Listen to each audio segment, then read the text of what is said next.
My deaf son mimics sounds exactly 2 minutes before they happen. The doctor called it auditory processing lag. He said the new cochlear implant, the experimental one with the Neuralink processor, might take time to sync with Danny's brain. He might hear a clap, the doctor said, snapping his fingers, and only react to it a few seconds later. It's like a bad Bluetooth connection. It'll pass. It didn't pass. It got specific. We were sitting at the kitchen table on Tuesday. Danny was coloring, his head bent low over a picture of a dinosaur. Suddenly, he stopped. He looked up at the ceiling, tilted his head, and made a sound. Thump. Scrape.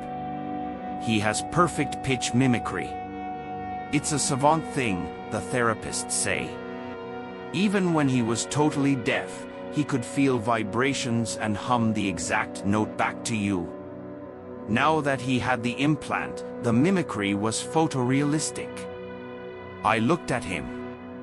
"What was that, bud?" He pointed up. 2 minutes later, I timed it, because I was staring at the clock waiting for the oven timer. I heard it. Thump. Scrape. It came from the upstairs neighbor, Mrs. Gable, dragging a chair across her floor. I froze. The lag wasn't Danny reacting late. The lag was Danny reacting early. He was receiving the audio feed before reality played the track. We tested it. It became a party trick just for me. Danny would make the whirring sound of the fridge compressor, and 2 minutes later, the fridge would kick on. He would mimic the chime of my text message tone, and 2 minutes later, my phone would light up. It was cool. Then it was annoying. Then, tonight, it became terrifying. We were in the living room. It was 9:40 p.m. The house was dead quiet. I was reading, Danny was playing with his Legos on the rug. Danny stopped. He dropped the red brick in his hand. His little shoulders tensed up, hiking toward his ears. He opened his mouth and let out a sound I had never heard him make. It was a sharp, shattering crack, followed by a wet, heavy thud. Like a melon being dropped on concrete.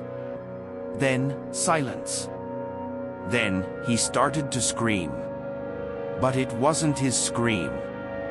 He opened his mouth and a deep, guttural roar came out.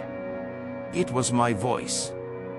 It was me, screaming in a pitch so high and terrified it scraped against my vocal cords just hearing it. No. Please. God, no.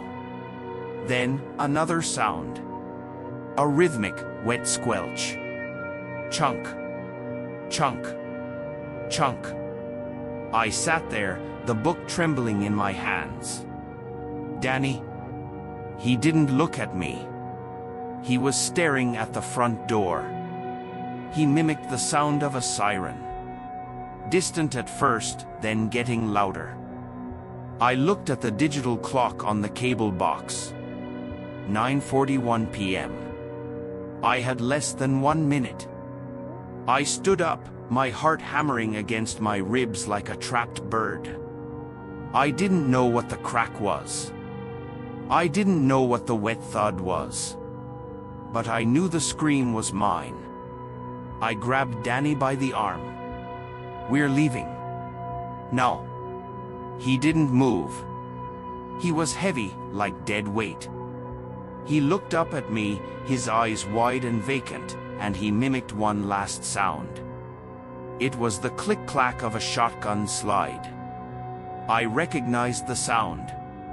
It was the sound of my own Mossberg, the one I keep locked in the safe in the garage. The safe only I know the combination to. I heard the garage door opener hum. Not from Danny. From the garage. Someone was already inside. I looked at the clock. 9:42 p.m. The handle of the door leading to the garage began to turn. Danny covered his ears and closed his eyes. He didn't want to hear it again. Click-clack.